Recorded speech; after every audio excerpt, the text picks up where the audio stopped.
নমস্কার। নমস্কার। কবি অপূর্ব দত্তের লেখা রথের দিনে। সকাল থেকে ঝিরঝির ঝির বৃষ্টি, শুধু বৃষ্টি। রথের দিনে দেখো না মা, এ কি না সৃষ্টি।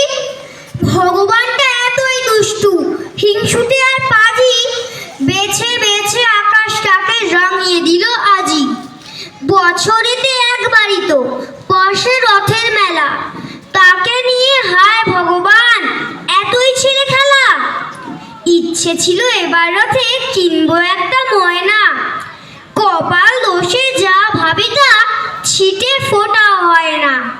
মৌয়ের জন্য খেলনা বাটি, পিউয়ের জন্য চুড়ি, রুমুর আবার চাই চাই মাটির বুড়ো বুড়ি। নানান জনের নানান ধকল সইতে কি আর পারি। সত্যি বলছি, হে ভগবান তোমার সঙ্গে আরই। নমস্কার।